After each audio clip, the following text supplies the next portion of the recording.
Demain, mercredi 25 novembre, c'est la journée internationale de lutte contre les violences faites aux femmes. Un an après l'organisation du Grenelle contre ce fléau, on observe des avancées, mais les situations de maltraitance sont toujours très élevées. Le confinement décrété cette année a eu un effet aggravant.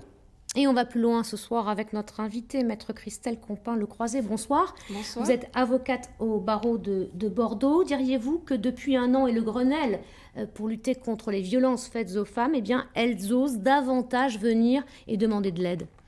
Alors effectivement, la parole s'est un petit peu libérée, même si le regard de la société est toujours difficile pour ces femmes-là, mais la parole s'est certes libérée et le nombre, en tous les cas, de victimes qui osent parler aujourd'hui augmente. Y a-t-il suffisamment d'outils, de moyens aujourd'hui pour répondre à cette souffrance? Alors, il y a beaucoup de moyens qui sont mis en œuvre. Malheureusement, moi, je peux constater que ce qui peut manquer, c'est la coordination entre ces différents moyens. Parce qu'on voit au niveau local, au niveau national, il y a beaucoup d'associations, beaucoup de numéros de téléphone, beaucoup de professionnels qui sont mobilisés. Et pour aller plus loin aujourd'hui, une coordination entre tous ces professionnels permettrait d'être davantage efficace auprès de ces femmes. Vous parlez d'un numéro de téléphone. Il y en a un, c'est le 05 57 77 40 71. Et il a été mis en place par les avocats du barreau de Bordeaux. C'était au printemps dernier. Qu'a-t-il de plus? Parce que des numéros, vous l'avez dit, il y en a. Il y a des numéros verts, il y a celui-ci. Qu'apporte-t-il de plus? Alors effectivement, ce numéro a été mis en place pendant le premier confinement. Je vous rappelle que interdiction de sortie, interdiction d'aller travailler, les personnes étaient enfermées.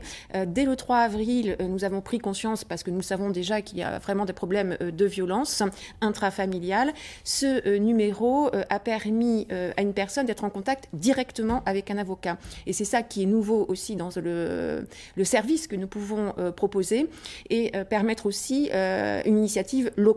C'est-à-dire que les numéros, souvent, ce sont des numéros qui sont nationaux. Là, ça permettait au niveau local aux victimes de pouvoir contacter directement un avocat. À une période, je vous le rappelle, tout début avril, on ne savait pas si les associations étaient encore ouvertes, si elles pouvaient fonctionner. Et d'ailleurs, on a pu remarquer que sur ce numéro d'urgence, il y a des services de force de l'ordre qui nous ont appelés pour dire, maître, comment on peut faire? Est-ce qu'elle peut venir porter plainte? Vers quelle association pouvez-vous orienter la victime qui est en face de moi? Je voudrais votre avis sur le bracelet anti-rapprochement.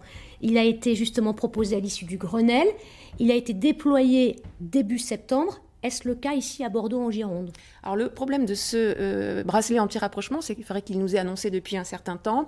Le Conseil d'État a été saisi parce qu'il y avait un problème de ce qu'on appelle RGPD, c'est-à-dire de traitement des données personnelles.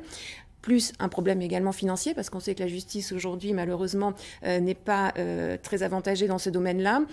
Ces bracelets anti-rapprochement nous ont été promis en août, nous ont été promis en septembre, et aujourd'hui, malheureusement, ils ne sont déployés que dans 5 juridictions. Donc à Bordeaux, nous attendons. Des avancées donc, mais encore du chemin à faire. Merci, Exactement. maître, pour ces explications. Merci.